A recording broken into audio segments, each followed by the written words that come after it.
The call came in at 11:47 on a Tuesday night, and I almost didn't answer it because I was elbow deep in paperwork for a site inspection scheduled for 6 the next morning. It was my next-door neighbor, Evelyn. She's in her late 60s, a retired school principal who still talks to everyone like she's running a staff meeting. Direct, no nonsense, never calls past 9 unless something's actually wrong. "I need you to come home right now," she said. "Something is happening to Aiden." I was in Sudbury.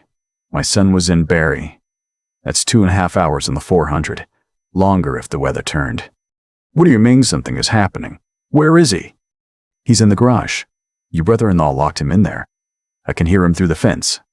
He's been crying for a long time, but now he's not crying anymore, and that's worse. That's so much worse." I had my jacket on before she finished the sentence. Aiden was 8 years old. He loved hockey cards and building things out of cardboard boxes and eating cereal for dinner whenever I let him get away with it, which was more often than his pediatrician probably would have approved of. He was also terrified of the dark, had been since he was 4, when a power outage lasted 3 days during a January ice storm, and something about those nights had lodged itself permanently into his nervous system. We had nightlights in every room. We left the hallway light on. His doctor said it was common, that he'd outgrow it, that the worst thing we could do was push him on it. The worst thing anyone could do to my son was lock him in a dark room. My wife, my ex-wife now, Renee, had known that for 4 years. I pulled out of the hotel parking lot at 11:52 and pointed the truck south. Evelyn stayed on the phone with me for the first 40 minutes, her voice low and careful, telling me what she could see from her side of the fence. She'd climbed onto her patio table to get a better look. The garage had a small window, too high for Aiden to reach. She could hear him, or she had been able to hear him. The silence was what frightened her. "How many people are inside?" I asked. "At least 5 or 6. I can see lights in the kitchen and the living room. Someone's laughing." I had been a wildfire crew supervisor before I transitioned into occupational safety consulting. 14 seasons on fire lines across Ontario and British Columbia. 3 of them as crew boss. I'd stood inside crown fires, had called evacuations under conditions where the decision had to be right the first time because there wasn't going to be a second. I knew how to keep my voice even when my hands were shaking. They were shaking now. "Evelyn, I need you to call 911. Tell them there's a child locked in a garage and below 0 temperatures and he's stopped responding to sound." "I already did," she said quietly. 11 minutes ago. I wanted to call you first. But then I thought, no, I have to call them first. I hope that was right. That was exactly right. I'd been documenting things for 7 months. Not because I had hard evidence of anything specific, but because the gut instinct that had kept me and my crew alive for over a decade doesn't stop working just because you're not on a fire line anymore. Something had been wrong in that house since my ex-wife's brother moved in the previous February. His name was Curtis, 43 years old, never held a job longer than 18 months. 3 addresses in 4 years. He'd done 2 years at the Penetanguishene Correctional Facility in his late 20s for something Renee always called a misunderstanding and wouldn't elaborate on. The first time Aiden came home with a bruise on his forearm that he couldn't explain, I took a photo and sent it to my family lawyer without saying anything to anyone else. When Aiden told me he didn't like staying at Mom's house anymore but couldn't tell me why, just sat there picking at the edge of his sleeve looking at the floor. I bought a small recorder that he wore in his backpack on the weeks he was with Renee. Nothing dramatic on it, just his voice going quieter. Just a 7-year-old learning to take up less space. The second bruise was in October. By November, I had installed a camera in the backpack as well. I didn't know what I was preparing for exactly. I just knew that my instincts were telling me something was building toward a point. At 12:38 a.m., I was passing through Innisfil when Evelyn called back. "The police are here. They got Aiden out. He's okay. He's with an officer. He's not talking, but he's okay." I couldn't speak for about 10 seconds. "Is my brother there?" "I called Shane when you told me. He's been here since midnight. He's the one who opened the garage, actually. Shane is going to have some things to explain to the officers, but your boy is out. My younger brother Shane is 38, works in home renovation, and played junior hockey until his knee gave out. He has never been what you'd call a measured person. I had told him to go to the house and wait. I had not specifically told him to wait calmly, which in retrospect was an oversight on my part. I got there at 10:19 a.m. 2 OBP cruisers were parked in front of the house, lights still going. An ambulance sat at the curb. Curtis was sitting on the front steps with his hands zip-tied behind him and a split lip that had not been there when the evening started. Renee was standing by one of the cruisers, arms crossed, talking at a young officer in the particular voice she used when she felt she was being misunderstood by people she considered her intellectual inferiors. Shane was leaning against the fence with a paramedic crouched beside him, which concerned me until I realized the paramedic was looking at his hand, and Shane was waving him off with the other one. Aiden was inside with Evelyn and a female officer. I don't remember exactly how I got from my truck to the front door. I remember the cold -14, the kind of dry Ontario winter cold that gets into the back of your throat, and I remember someone saying my name, and then I was inside my own house and Aiden was sitting on the couch wrapped in the good wool blanket we kept in the hall closet, and he looked at me, and his face did something complicated and young and broken that I don't have the right words for. Dad. That was all. Just that. I sat down next to him and put my arm around him, and he put his face into my shoulder and we just sat like that for a while. Evelyn stood across the room with her arms folded and her eyes wet, and the officer gave us space without being asked to. After a while, Aiden said in a very small voice, "They were watching." "Through the window," Curtis said. Curtis said if I made too much noise, he put me somewhere I couldn't hear anything at all. Something went very still in me when he said that. "How long has this been happening?" I asked, and I kept my voice soft because he needed soft right now, even though every other thing in me was running in a completely different direction. Aiden hesitated. "Since September, kind of. Small stuff first. But tonight was the real one," that's what he said. Tonight was the real one. The paramedics checked him over. Mild hypothermia from the garage, some bruising on his upper arms consistent with being grabbed. The garage temperature had been approximately 4 degrees Celsius by the time the officer found him. He had been in there for about an hour and 40 minutes. 2 of Renee's cousins had placed a bet on when he'd start screaming again. According to what the officer told me later, one of them had been watching through the window with a phone flashlight, making notes. They had treated my son's terror like a timer exercise. I carried Aiden out to the ambulance and held his hand while a paramedic named Jonathan assessed him with a kind of professional gentleness that made me want to thank him and fall apart at the same time. Aiden let himself be examined quietly. He was 8 years old, and he already knew how to make himself easy to deal with, and that knowledge sat in my chest like something made of broken glass. The attending officer, Constable Fowler, was professional and thorough. She explained what would happen next. Children's Aid would be contacted, a full investigation would be opened. I would need to come to the detachment to give a statement in the morning. She was careful. She was also clearly angry in the way that good cops are angry when they encounter something like this. Anger held tight and pointed somewhere useful. "Your brother is going to need to speak with us about the use of force," she said. "He cooperated fully, but there are injuries to your brother-in-law consistent with a physical altercation." "I understand," I said. "Shane was protecting my son." "I understand that too," Fowler said, and left a beat that made her meaning very clear. My friend Roberta met us at Royal Victoria Regional Health Center just after 3 a.m. Roberta and I had worked together on fire crews for 11 years. She'd left the line the same season I did, and now worked as a public health inspector for Simcoe County. She knew regulations the way some people know scripture. She also drove 90 minutes from Midland in the middle of the night without me asking her to do anything more than tell her where to go. She brought coffee in a bag from a 24-hour pharmacy, children's pajamas, a small stuffed bear she'd grabbed from a display near the entrance, 3 books with animal illustrations. She handed them to Aiden without fanfare, sat down next to him, and said, "I heard you like hockey. I have opinions about the Leafs that might cheer you up." Aiden looked at her with red-rimmed eyes. "What are your opinions?" "That they try very hard and deserve credit for the effort." The smallest smile, barely visible. But there. While Aiden was being examined more thoroughly, I stepped into the hallway and listened to a voicemail from Shane. His voice was rough but clear. "I know you're going to yell at me. I know. But I want you to understand that when I got there and I could hear him in that garage and the door was padlocked, I knocked, and Curtis opened it, and he laughed, and I did what I did. I'd do it again. I'm sorry about the optics, but I am not sorry about what I did." I texted him back, "I know. Thank you. Stay out of Renee's house. Lawyer will call you tomorrow." Then I listened to a voicemail from Roberta, sent 3 hours before she arrived. I was already awake. "Don't apologize. Where are you?" And then a message from a number I didn't immediately recognize. Send at 12:55 a.m. This is Paul Svensson.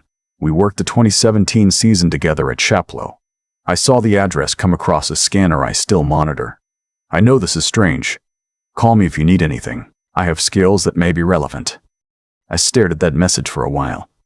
Paul had been our communications specialist for 2 seasons, the kind of person who could pull records from 3 different jurisdictions before the morning briefing and explain exactly why each one mattered. He transitioned out of provincial fire service into something involving data forensics that he had never described to me in specific terms. I called him at 3:30 a.m. standing in a hospital corridor while my son slept 40 feet away. Paul, what did you mean by relevant? I mean that I can make sure whatever's on those devices your brother-in-law had at that house tonight ends up preserved properly. And I mean I have been running background checks on Curtis Tremblay for 4 months because after you mentioned him to me in September, I got a bad feeling and I kept pulling on the thread. What's on the thread? A pause. Curtis has been collecting provincial disability benefits since 2021 for a back injury claim. He's also been doing cash-in-hand roofing work since 2022, which I have documentation for, which he has not declared, which constitutes fraud. And there's something else, something you need to hear when you're ready. Tell me now. Renee has been in contact with a man in Timmins, someone who arranges accidents on remote job sites. She's been asking questions about your work schedule, the projects in Kenora and the one up near Red Lake. I put my hand flat against the wall. She's been pressuring you to change your life insurance, hasn't she? Paul said. It wasn't a question. She had, 4 months ago, double the coverage. Remove Aiden as beneficiary, replace with herself. She said it was financial planning. She said her accountant had recommended it. I had changed it because I was trying to make the co-parenting work. I thought if I gave her things, the tension would ease. I was at the detachment at 8 the next morning with Paul and with my lawyer, Sandra Park, who had driven up from Toronto on 4 hours' notice and arrived looking like she'd slept the entire way. Sandra was 51, had spent 23 years in family law, and had the quiet, particular fury of someone who has spent 2 decades sitting across from people who hurt children and watching the legal system take its time about consequences. She listened to everything. Then she made a list. Criminal charges coming, she said. Child abandonment in dangerous conditions, criminal negligence, conspiracy. That's just what they have tonight. Paul, you'll ensure the digital evidence is handled correctly. Already done, Paul said. Upload to the OPP's evidence system at 4:15 a.m. Chain of custody documented. I have a contact at the ministry who made sure it was admitted properly. Sandra raised her eyebrows. That was fast. I had a feeling the night wasn't going to go well, Paul said. Sandra turned to me. The custody arrangement is going to be suspended immediately given the circumstances. Emergency motion. I'll file it this morning. And the financial investigation. If what Paul found is accurate, we're not just looking at custody. We're looking at fraud, benefits misappropriation, and potentially conspiracy to commit murder.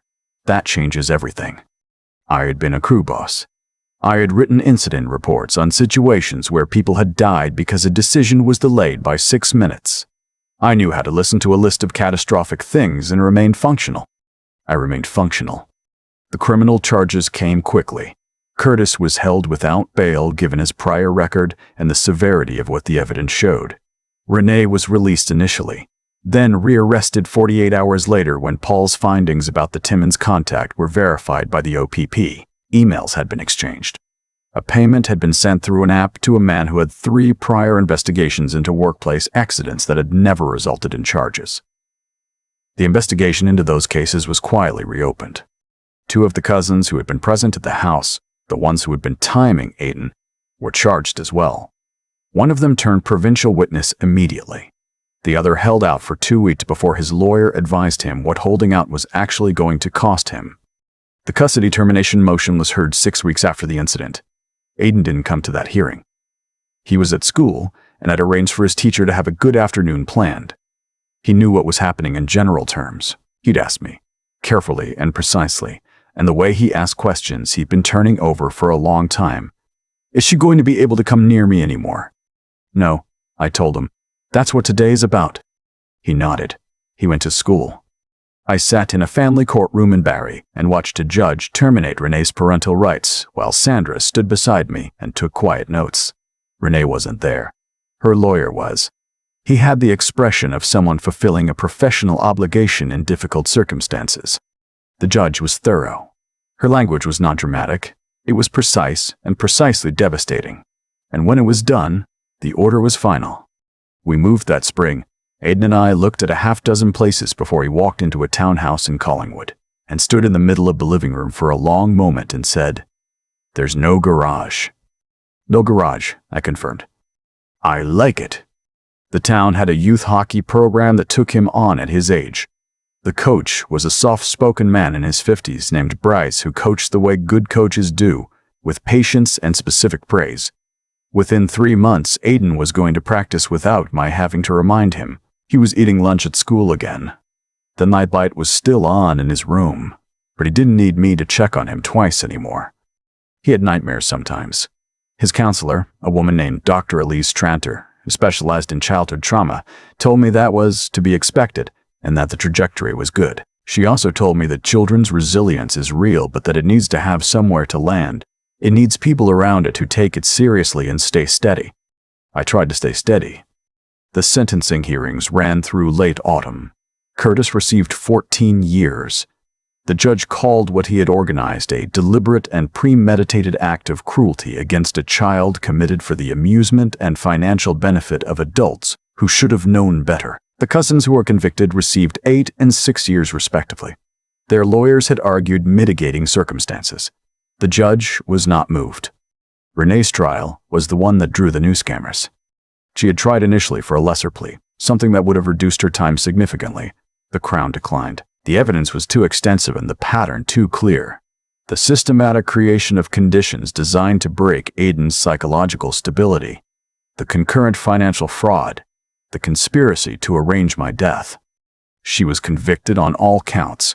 The judge at sentencing was a man who had spent 15 years in family law before the bench, and his statement was brief and precise. You did not act in a moment of rage or poor judgment. You acted across months of planning. You used your own child as an instrument of psychological destruction in service of financial gain. This court has nothing more to say about your motivations. It has only a sentence to impose. 20 years, parole eligibility at 15, which the Crown indicated they would oppose in the strongest possible terms. When the verdict came through, I was at home, sitting on the back step while Aidan was inside doing homework. He came out a few minutes later with 2 mugs of hot chocolate, which he made himself these days because he decided at some point over the winter that learning to make it properly was important. He sat down next to me and handed me a mug and didn't say anything. After a while, he said, "Is it over?" "It's over," I said. He looked at the yard. There was still snow on the fence posts. It had been a long winter. "Do you think she's sorry?" I thought about it. I owe him real answers, not comfortable ones. I think she's sorry it didn't go the way she planned. Whether that's the same as being sorry for what she did, I honestly don't know. He thought about that.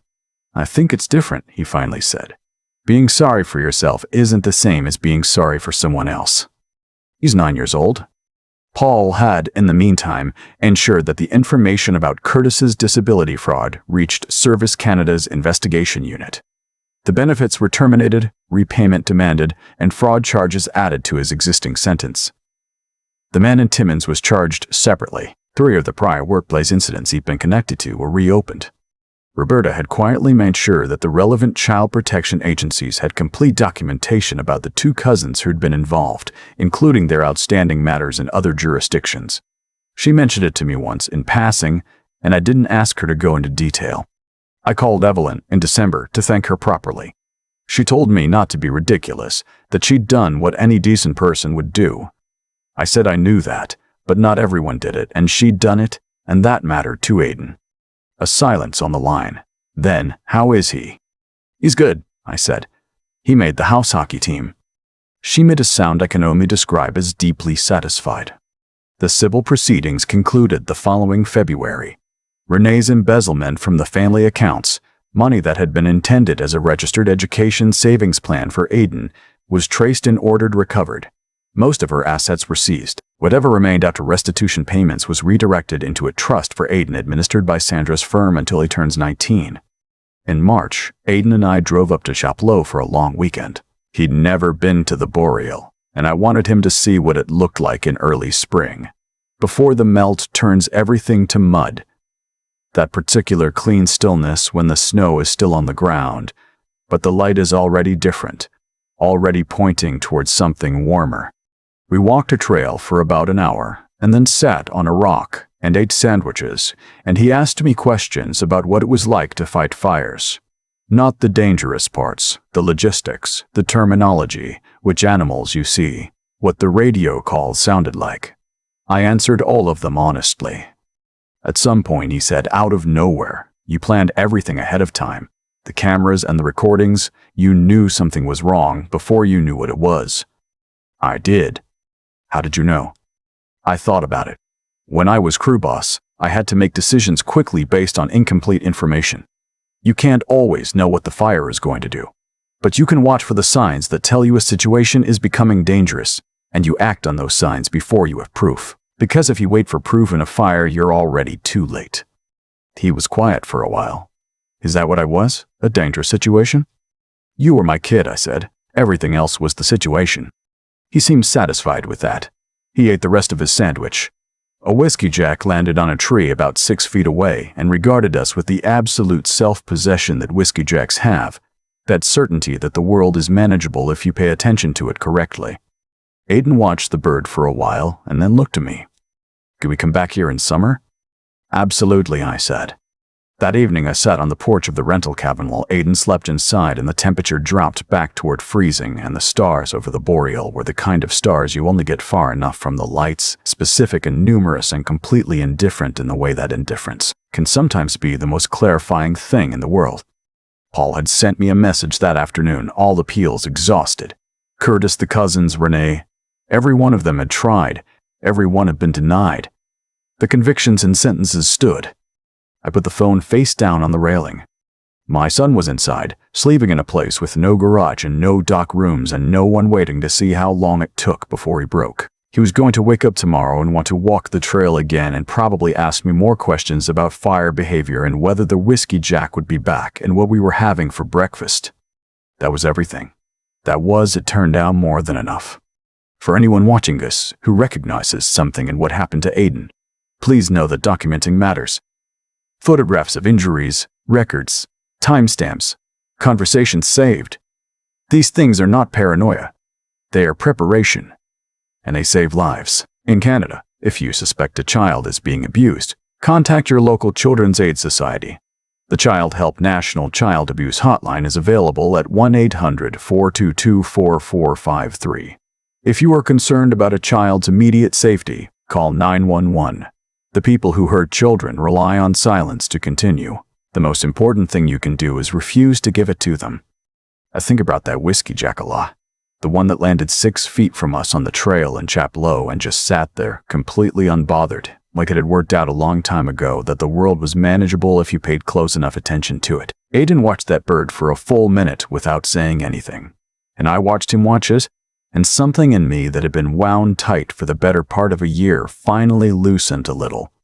What I've come to understand, not as a philosophy, not as something I read somewhere, but as something I lived and earned the hard way, is that the choices people make don't stay contained to the moment they make them.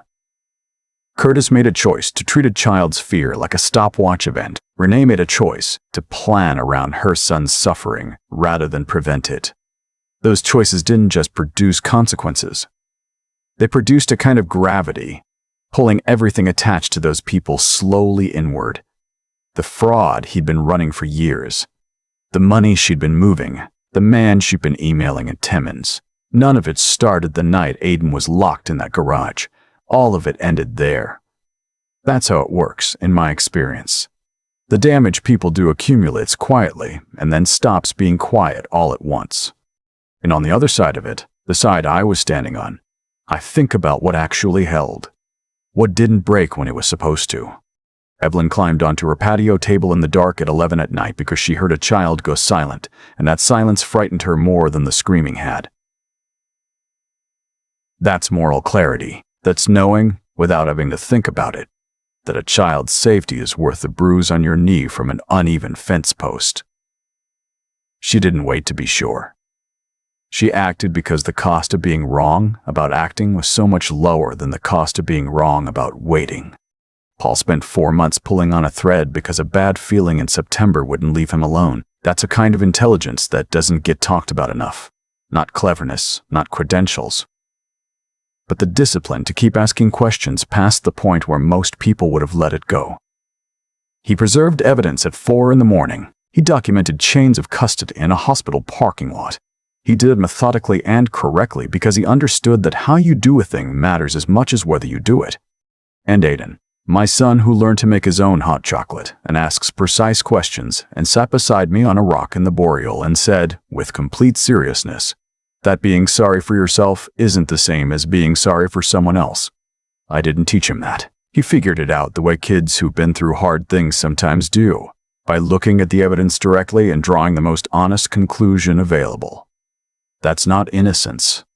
That's something tougher and more durable than innocence. That's a kid who got knocked down badly and decided, quietly and without fanfare, to get up. I was a crew boss for 14 seasons. I have stood in the path of crown fires. I have never been as proud of anything as I am of that boy. If you're watching this and you're in a situation where something feels wrong, where your gut is telling you to pay attention even though you don't have proof yet, please listen to it. Document. Take the photo. Keep the record. The people who hurt children count on the adults around them being too uncertain, too polite, or too afraid to act. The most protective thing you can do is refuse to be any of those things. Evelyn wasn't certain. She acted anyway. That's what made the difference.